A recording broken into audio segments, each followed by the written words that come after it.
Kalahin yun, pinagtulungan nyo pa si Sardinas. Nagkampi talaga yung dalawang budol Pinagtulungan si Sardinas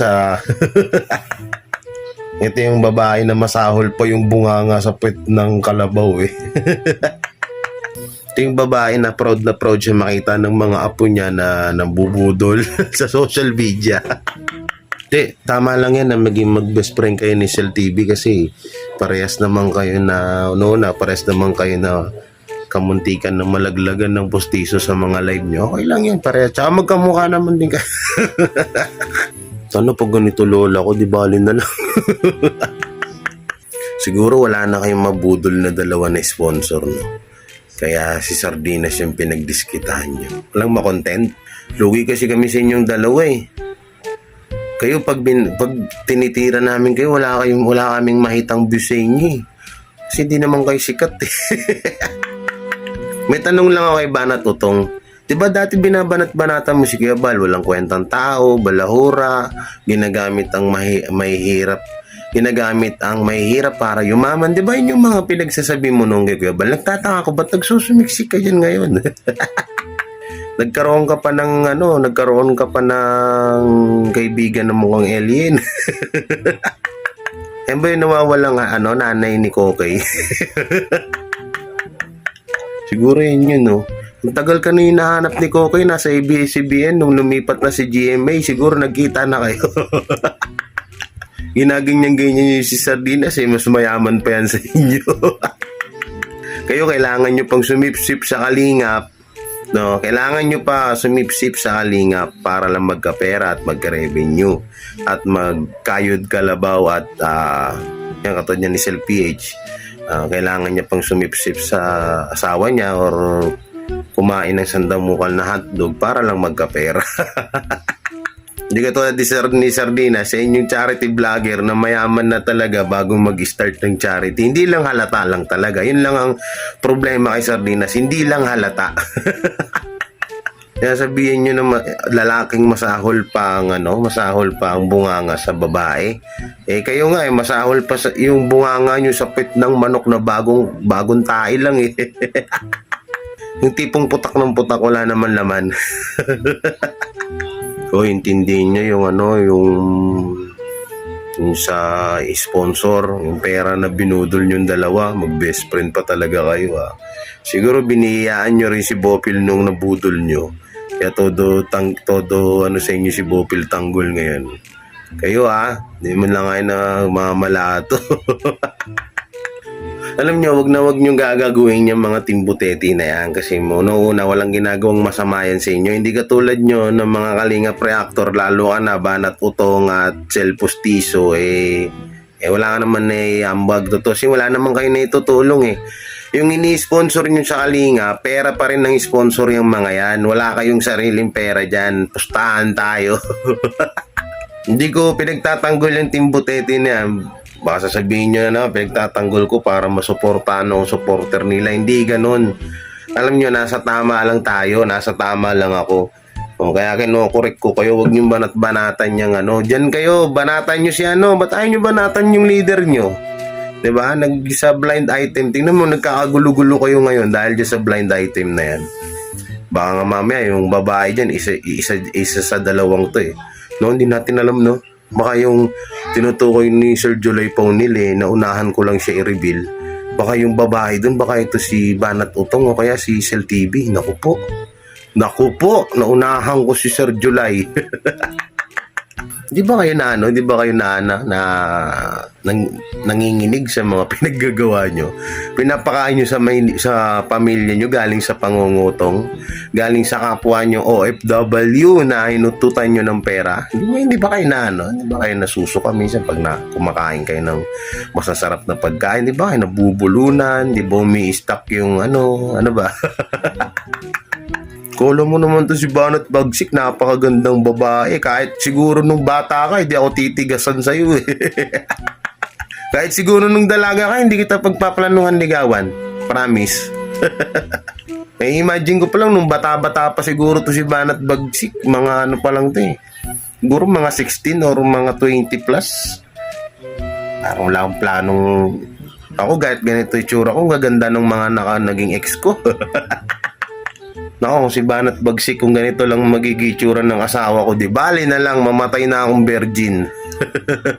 At kung si Cell TV naman magiging kamukha ng lola ko, no, magbigte na lang ako. Tanginang ugali yan. ang galing nyo manitan ng pagkakamali nyo, pero hindi nyo masita yung pagkakamali nyo. Mga gago ba kayo? Paknubay sa mga matatandang hukluban, kagaya ni Cell TV at Banat Bagsik, ang mag-inang budulera sa Kalingap. Bah, ang gandang title nun ah. Pwedeng gawin teleserye yun ah. Ang mag-inang mukhang pera na walang ginawa kundi manghuthut ng pera sa mga kapwa nilang OFW. Yan si Cell TV at Banat Bagsik. Alright. Bagay na bagay, oh, bagay. O, dapat gawan ng segmento ni Kuya Bal, oh, ang Kalingap reactor kung budulera. Akala ko talaga dati si Sangkay lang yung mga gumagawa ng ganyan no. O, pati pala itong mag-best friend na to, itong dalawang gurang, nag-ano din, may ginagawa rin palang kababalagan. Malupit. Malupit ng mga babaeng to. Oo. Bakit? May na ba kalakaran sa ibang bansa ngayon? Hindi, real, totoo naman yung sinabi ni Sardinas na mukha kang bayaran. Alam mo, tutusin nung one time nakapunta ako sa mga bar. May mga kahawig ka dun. Oo. Yung nilalambitinan nilang tubo, kahawig mo yun. Kay Banat Bagsik po yung sinabi ko na yun. Kasi kapag sinabi ko yun dun sa isa, baka magkaso na naman. Kawawa. Kawawa na yung salitang kaso. Pudpud na. Grabe yung dila ni Banat Bagsik ha. Parang dila namang kukulang ha. Tignan nyo. Totoo naman yung sinabi ni Butete, kahit wala silang views masyado, tuloy pa rin yung pagtulong nila. Tsaka, hindi pala si Butete, si Sardinas. Tsaka, kadalasan, pera na ni Sardinas galing sa pinaghirapan niya yung tinutulong niya sa kapwa natin. Hindi katulad nyo, although pangalan nyo nga lagi nakabalandra sa mga sponsor, pero galing yan sa sponsor, yung perang ginagamit nyo. O, di ba? Huwag kang mahiya kay Butete, mas nakakahiya ka. Kamali na naman ako kay Sardinas pala. At parites daw si Sardinas. Ikaw ano ka? Eto si Banat Bagsik. Ano lang to nga, Banat Bagsik. Oh, kasing bagsik niya yung amoy niya. Langinang yan, no. Ang ganda ng content nyo. Mambalahura ng tao. Hindi niya iniisip na may mga pamilya at may mga kamag-anak din kayo na pwedeng balahurain ng mga binabalahura nyo. Hindi niya wala isip Pero dati si Banat Bagsik, okay pa naman to nung mga una. Siyempre, nagbago na rin. Kahit si Cell, may padasal-dasal pa sa live niya yan, mga video niya. Pero, alam niyo na, yung bandang huli, kumikita na at tumataas na revenue, nag-iba na talaga ugali. Ganun talaga. O, tsaka mabilis ang views sa chismisan, tsaka sa pagbabalahura. Anong ginawa mo kay Kuya Bal? Hindi sinisinyos-sinyos mong ganun? Oo. Wala lang naman. Binalahura mo lang naman noon si Kuya Bal. Sinabihan mo ng kung ano-ano. Tapos nandyan ka ngayon sa community niya. Kaya nga nung tinanggal ka, paiyak-iyak ka.